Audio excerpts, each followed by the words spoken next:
Pada tahun 1998, Indonesia berada dalam situasi krisis yang sangat parah. Krisis moneter Asia yang meletus pada pertengahan 1997 menghantam keras perekonomian nasional, menyebabkan nilai rupiah terjun bebas dari sekitar Rp2.500 per dolar Amerika Serikat, hingga menyentuh titik terendah lebih dari Rp15.000 per dolar. Harga barang-barang pokok meroket, inflasi melonjak, dan banyak perusahaan besar maupun kecil gulung tikar. Dampak paling nyata dirasakan oleh rakyat kecil yang harus berjuang untuk membeli beras, minyak goreng, dan kebutuhan sehari-hari.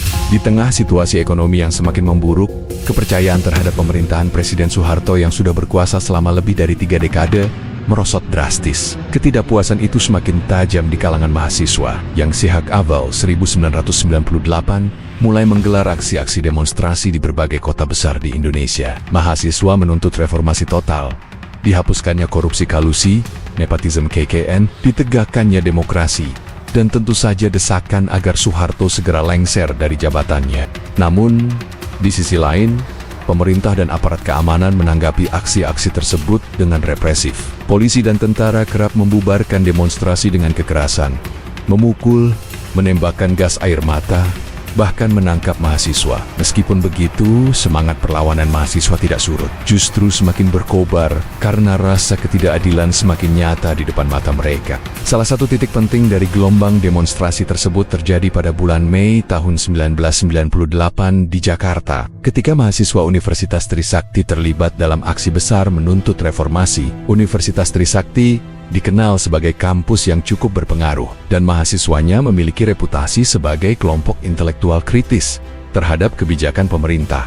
Pada tanggal 12 Mei tahun 1998, ribuan mahasiswa Trisakti turun ke jalan untuk melakukan aksi damai. Mereka awalnya hanya berencana long march menuju gedung DPR atau MPR untuk menyuarakan tuntutan reformasi. Namun aparat keamanan tidak mengizinkan mereka keluar dari kompleks kampus. Ketika negosiasi berlangsung, suasana di sekitar kampus menjadi semakin tegang. Aparat dari kepolisian dan tentara bersenjata lengkap berjaga-jaga di luar pagar kampus, membatasi pergerakan mahasiswa. Para mahasiswa kemudian memilih tetap melakukan aksi di dalam kampus, dengan berorasi, menyanyikan lagu-lagu perjuangan, dan menegaskan bahwa aksi mereka adalah aksi damai tanpa kekerasan. Di antara kerumunan mahasiswa itu, bendera merah putih dikibarkan tinggi, menandakan bahwa perjuangan mereka bukan untuk kepentingan kelompok, melainkan demi bangsa dan negara. Namun, menjelang sore, suasana berubah drastis. Setelah sebagian besar mahasiswa mulai bubar karena merasa situasi relatif aman, sekelompok aparat melepaskan tembakan ke arah kampus. Tembakan itu bukan lagi sekadar peluru karet atau peringatan ke udara, melainkan peluru tajam yang menghantam tubuh para mahasiswa. Dalam sekejap, kepanikan melanda. Mahasiswa yang tadinya masih berjalan santai tiba-tiba berlari tunggang langgang mencari perlindungan. Suara letusan senjata bercampur dengan teriakan minta tolong, tangisan dan jeritan ketakutan. Beberapa mahasiswa tumbang, bersimbah darah, terkena peluru yang ditembakkan aparat. Di tengah kekacauan itu, beberapa mahasiswa lain berusaha mengangkat teman-teman mereka yang terluka ke dalam kampus untuk mendapatkan pertolongan medis. Namun, upaya itu tidak mudah karena aparat terus menembak, membuat suasana semakin mencekam. Dalam tragedi tersebut, 4 mahasiswa Trisakti gugur tertembak: Elang Mulia Lesmana, Heriartanto, Hafidin Royan, dan Hendriawan Sai. Mereka menjadi simbol pengorbanan mahasiswa dalam memperjuangkan reformasi. Kematian 4 mahasiswa itu menjadi pukulan telak bagi bangsa Indonesia. Berita tentang tragedi berdarah di Trisakti menyebar cepat ke seluruh pelosok negeri melalui media massa. Foto-foto jenazah mahasiswa yang masih muda, dengan wajah penuh harapan yang kini terbaring kaku, mengguncang hati masyarakat. Rakyat yang sebelumnya mungkin masih ragu untuk ikut bergerak, kini tidak bisa lagi diam melihat anak-anak bangsa ditembak mati hanya karena menyuarakan kebenaran. Kemarahan publik meluas, menjadi bara yang menyulut demonstrasi lebih besar lagi di berbagai daerah. Tak hanya mahasiswa, rakyat biasa pun mulai turun ke jalan, menuntut keadilan dan menolak kekerasan negara terhadap warganya sendiri. Peristiwa ini ibarat pintu yang membuka gelombang besar menuju keruntuhan rezim Orde Baru. Sebab, setelah tragedi Trisakti, kerusuhan besar meledak di Jakarta dan beberapa kota lain, yang ditandai dengan penjarahan, pembakaran, hingga aksi kekerasan massal yang menelan banyak korban jiwa dan harta benda. Semua itu terjadi karena rasa marah yang sudah lama terpendam, bercampur dengan situasi krisis ekonomi yang semakin mencekik. Setelah kabar penembakan mahasiswa Trisakti tersebar, suasana Jakarta yang sudah rapuh berubah menjadi ladang kemarahan. Esok harinya, tanggal 13 Mei tahun 1998, berbagai kelompok masyarakat mulai turun ke jalan. Demonstrasi yang awalnya terpusat di kampus-kampus mulai merembet ke jalanan utama dan kawasan pusat bisnis. Ribuan orang berkumpul. Sebagian menuntut pertanggungjawaban pemerintah. Sebagian lagi melampiaskan rasa frustrasi terhadap kondisi ekonomi yang kian tidak terkendali. Situasi menjadi semakin kacau ketika kerusuhan meluas ke berbagai titik. Toko-toko dijarah, kendaraan dibakar, gedung-gedung rusak. Aparat keamanan yang seharusnya mengendalikan keadaan seringkali terlihat tidak mampu. Bahkan ada dugaan membiarkan kerusuhan berlangsung. Di tengah kondisi itu, korban berjatuhan. Tidak hanya dari kalangan mahasiswa, tetapi juga rakyat biasa. Peristiwa ini menambah luka setelah tragedi penembakan di Trisakti, memperkuat keyakinan banyak orang bahwa pemerintahan Orde Baru sudah kehilangan legitimasi untuk memimpin. Apalagi, dunia internasional juga ikut mengecam keras tindakan represif aparat terhadap mahasiswa, sehingga tekanan terhadap Soeharto kian berat. Dalam atmosfer ketidakpastian itu, mahasiswa dari berbagai universitas di Jakarta dan kota-kota lain mulai menggalang kekuatan bersama. Tuntutan mereka semakin jelas. Reformasi total dan lengsernya Presiden Soeharto. Aksi-aksi demonstrasi semakin terorganisir dengan long march menuju gedung-gedung pemerintahan dan orasi di depan kerumunan massa. Lagu-lagu perjuangan seperti Darah Juang dan Totalitas Perjuangan menggema di berbagai tempat, menjadi simbol semangat mahasiswa yang tak gentar menghadapi represi. Di dalam kampus-kampus, posko-posko aksi didirikan menjadi pusat koordinasi sekaligus tempat untuk merawat solidaritas. Mahasiswa yang sebelumnya mungkin tidak saling kenal kini bersatu dalam satu tujuan, menjatuhkan rezim yang dianggap zalim. Dalam suasana penuh semangat itu, nama-nama mahasiswa Trisakti yang gugur disebutkan berulang-ulang dalam setiap orasi. Elang, Heri, Hafidin dan Hendriawan menjadi martir perjuangan. Wajah mereka terpampang di spanduk dan poster sebagai pengingat bahwa darah mereka telah menetes demi lahirnya Indonesia yang lebih adil. Ketegangan semakin meningkat ketika ribuan mahasiswa akhirnya berhasil menduduki gedung DPR atau MPR pada tanggal 18 Mei 1998. Gedung yang selama lebih dari 3 dekade dianggap simbol kekuasaan Orde Baru, kini menjadi panggung mahasiswa menyuarakan aspirasi rakyat. Mereka menggelar sidang-sidang rakyat, membacakan tuntutan reformasi, dan menolak untuk meninggalkan gedung sebelum Soeharto mundur. Di luar gudang, rakyat mendukung penuh aksi mahasiswa dengan mengirimkan makanan, minuman, dan bantuan logistik. Dukungan moral juga datang dari tokoh-tokoh masyarakat, akademisi, dan bahkan sebagian pejabat yang mulai berani bersuara menentang pemerintah. Situasi ini benar-benar memperlihatkan betapa Soeharto semakin kehilangan pegangan, sebab selain rakyat dan mahasiswa, elit politik pun mulai berbalik arah. Bahkan beberapa menteri di kabinetnya memilih mengundurkan diri, menandakan bahwa fondasi kekuasaan Orde Baru retak dari dalam. Semua mata tertuju pada istana, menunggu keputusan akhir dari seorang presiden yang selama 32 tahun dikenal begitu kuat dan tak tergoyahkan. Di sisi lain, penembakan di Trisakti tetap menjadi luka yang belum terjawab. Hingga kini, siapa yang sebenarnya memberi perintah untuk menembaki mahasiswa masih menjadi misteri. Investigasi resmi yang dilakukan pemerintah kala itu tidak pernah tuntas, dan kebenaran seakan ditutupi oleh kabut politik. Keluarga korban terus menuntut keadilan, menolak melupakan darah anak-anak mereka yang tertumpah di jalan demi memperjuangkan masa depan bangsa. Setiap tahun, peringatan tragedi Trisakti digelar di kampus Universitas Trisakti dengan menyalakan lilin dan membacakan doa untuk keempat mahasiswa yang gugur. Peringatan itu tidak hanya menjadi simbol penghormatan, tetapi juga pengingat bahwa reformasi lahir dari pengorbanan nyawa. Banyak pihak meyakini, tanpa peristiwa berdarah di Trisakti, gelombang reformasi mungkin tidak akan sebesar dan secepat itu. Karena itulah, tragedi Trisakti disebut-sebut sebagai titik balik sejarah Indonesia modern. Titik di mana suara mahasiswa tidak bisa lagi dibungkam dengan peluru. Hari-hari setelah tragedi Trisakti menjadi salah satu periode paling mencekam dalam sejarah Indonesia modern. Jakarta seakan berada di ambang kehancuran, dengan asap hitam membumbung dari gedung-gedung yang terbakar. Jalanan dipenuhi puing-puing, dan masyarakat hidup dalam rasa takut bercampur marah. Televisi menayangkan gambar-gambar mengerikan, pasar swalayan dijarah, mobil-mobil dibalik dan dibakar, dan massa berteriak-teriak menantang aparat. Di tengah kekacauan itu, para mahasiswa tetap berusaha menjaga agar semangat perjuangan tidak tercoreng oleh tindakan anarkis. Mereka mendirikan barikade di kampus, membentuk barisan penjaga, dan menekankan bahwa perjuangan mereka adalah perjuangan damai. Namun kenyataan di lapangan seringkali tidak bisa dikendalikan. Ada pihak-pihak yang memanfaatkan situasi untuk memperkeruh keadaan, menyulut kerusuhan yang semakin meluas. Bagi mahasiswa, tantangan itu semakin memperkuat keyakinan bahwa hanya dengan jatuhnya Soeharto, negeri ini bisa kembali pada jalannya. Setiap hari, ribuan mahasiswa terus berdatangan ke gedung DPR atau MPR, membawa spanduk, poster, dan semangat yang seakan tidak ada habisnya. Gedung DPR berubah menjadi simbol perlawanan rakyat, dan suasana di dalamnya menggambarkan lahirnya sebuah era baru yang sedang diperjuangkan dengan darah dan air mata. Di dalam kampus Universitas Trisakti sendiri, suasana duka masih begitu terasa. 4 mahasiswa yang gugur dikenang sebagai pahlawan reformasi. Foto-foto mereka dipajang di berbagai sudut kampus, bunga-bunga ditaburkan di tempat jatuhnya mereka, dan doa terus dipanjatkan.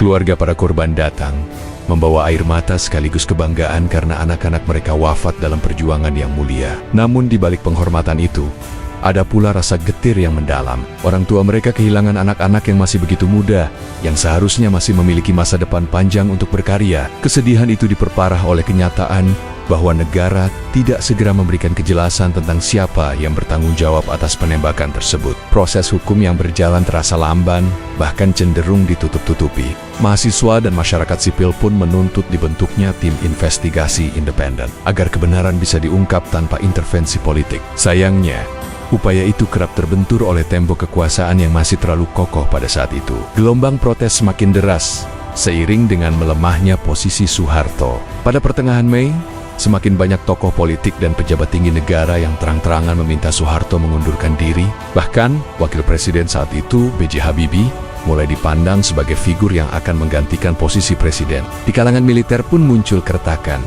dengan sebagian perwira tinggi menilai bahwa mempertahankan Soeharto justru akan memperburuk keadaan. Demonstrasi mahasiswa yang menduduki DPR atau MPR menjadi bukti nyata bahwa legitimasi Orde Baru runtuh di mata rakyat. Setiap orasi di halaman gedung itu menggema, menuntut pengunduran diri presiden, penghapusan KKN, pembebasan tahanan politik, dan penghapusan dui fungsi ABRI yang selama ini menjadi pilar kekuasaan. Suasana penuh gairah itu menyatukan mahasiswa dari berbagai latar belakang, baik negeri maupun swasta, besar maupun kecil. Semua melebur dalam satu gelombang besar bernama Gerakan Reformasi. Mereka yakin bahwa pengorbanan mahasiswa Trisakti tidak boleh sia-sia, dan darah yang tumpah harus menjadi bahan bakar lahirnya perubahan. Akhirnya, pada 21 Mei tahun 1998, Soeharto mengumumkan pengunduran dirinya setelah 32 tahun berkuasa. Pengumuman itu disampaikan di Istana Negara dengan wajah pucat dan suara yang terdengar berat.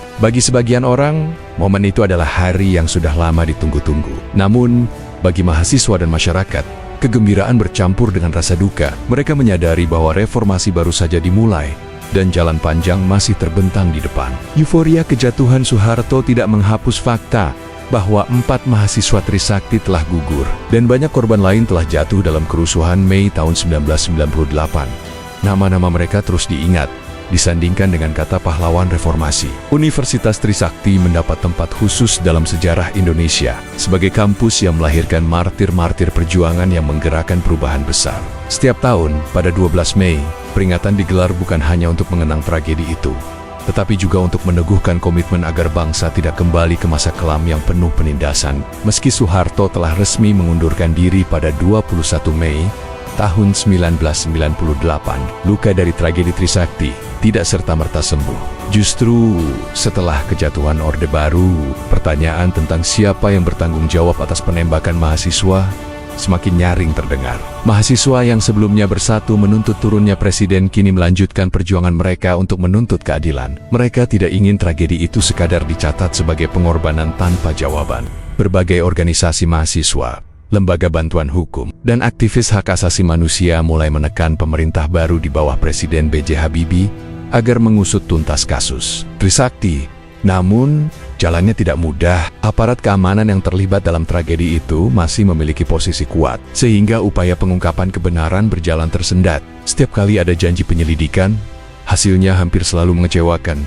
Seakan ada tangan-tangan tak terlihat yang sengaja menutup rapat lembaran kelam itu. Hal ini menambah luka keluarga korban, yang terus menanti jawaban yang tak kunjung datang. Bahkan hingga bertahun-tahun setelah reformasi dimulai, Universitas Trisakti sendiri menjadikan tragedi itu sebagai bagian dari identitas kampus. Mahasiswa baru setiap tahun diajak untuk mengenang pengorbanan para senior mereka, bukan sekadar sebagai upacara formalitas, tetapi sebagai pengingat bahwa perjuangan mahasiswa tidak pernah terlepas dari risiko besar. 4 mahasiswa yang gugur, Elang Mulia Lesmana, Heri Hartanto, Hafidin Royan, dan Hendriawan Sai, dipandang sebagai simbol keberanian anak muda Indonesia yang rela mempertaruhkan nyawa demi perubahan.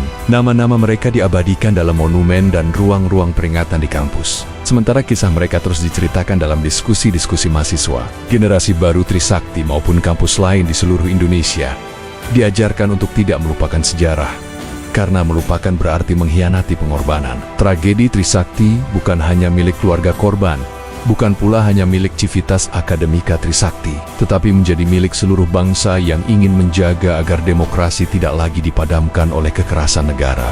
Namun, perjalanan reformasi tidaklah mudah. Setelah Soeharto jatuh, banyak orang berharap perubahan akan segera terasa, tetapi kenyataannya jauh lebih kompleks. Krisis ekonomi masih berlangsung, harga-harga tetap tinggi, dan pengangguran meningkat. Di sisi politik, meski ada kemajuan dengan dibukanya ruang demokrasi, tetap saja banyak masalah warisan Orde Baru yang belum terselesaikan. Skandal korupsi masih bermunculan, perpecahan elit politik kerap memperlambat reformasi, dan keadilan untuk korban pelanggaran HAM, termasuk tragedi Trisakti Mei 1998, dan kasus lainnya, belum juga terwujud bagi mahasiswa dan aktivis. Hal ini menjadi bukti bahwa perjuangan reformasi adalah jalan panjang yang tidak bisa selesai hanya dengan jatuhnya seorang presiden. Tragedi Trisakti menjadi simbol bahwa darah yang telah ditumpahkan menuntut komitmen lebih dari sekadar mengganti rezim, tetapi juga membangun sistem yang benar-benar adil dan demokratis. Tragedi Trisakti juga memiliki makna simbolis yang mendalam dalam konteks sejarah mahasiswa Indonesia. Sejak era pergerakan nasional,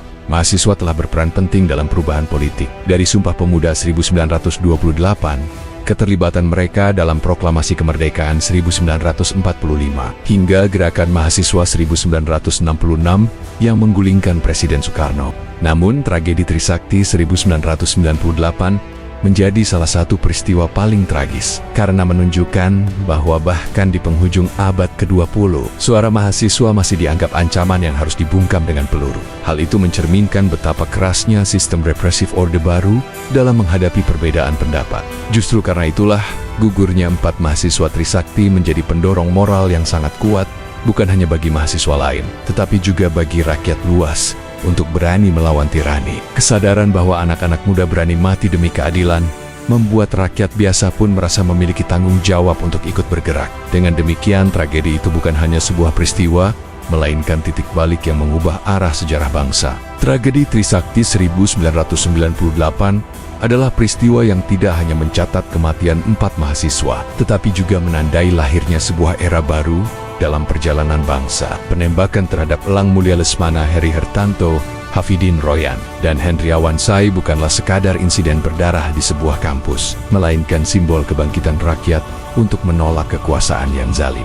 Dari darah yang tumpah itu, lahirlah keberanian kolektif yang mendorong jatuhnya rezim Orde Baru setelah lebih dari 3 dekade berkuasa. Namun, tragedi itu juga menyisakan luka yang belum sepenuhnya terobati. Sebab hingga kini, kebenaran tentang siapa yang memberi perintah menembak belum pernah terungkap tuntas. Keadilan bagi para korban masih tertahan di balik kabut politik, meninggalkan tanda tanya besar yang menggantung di hati keluarga, sahabat, dan seluruh bangsa yang peduli akan hak asasi manusia. Karena itu, tragedi Trisakti harus terus dikenang bukan hanya sebagai bagian dari sejarah, tetapi sebagai pengingat bahwa perjuangan demokrasi selalu menuntut pengorbanan, dan pengorbanan itu tidak boleh dilupakan. Yang paling penting bagi generasi hari ini adalah menjaga warisan reformasi dengan cara tidak membiarkan sejarah terhapus oleh waktu. Kita memiliki tanggung jawab moral untuk melanjutkan cita-cita para mahasiswa yang gugur, mewujudkan Indonesia yang bebas dari korupsi, kolusi dan nepotisme, membangun pemerintahan yang transparan dan akuntabel, serta menegakkan keadilan tanpa pandang bulu. Mengingat tragedi Trisakti berarti menolak lupa, dan menolak lupa berarti memastikan bahwa kekerasan negara terhadap rakyat tidak pernah terulang. Generasi muda harus menjadikan semangat Trisakti sebagai bahan bakar untuk terus kritis, berani bersuara, dan aktif mengawasi jalannya demokrasi. Sebab, reformasi bukanlah titik akhir, melainkan proses panjang yang membutuhkan keberanian, integritas, dan solidaritas. Dengan menjaga ingatan dan melanjutkan perjuangan, kita memastikan bahwa darah 4 mahasiswa Trisakti tidak pernah tumpah sia-sia, melainkan menjadi fondasi bagi Indonesia yang lebih adil, demokratis, dan bermartabat.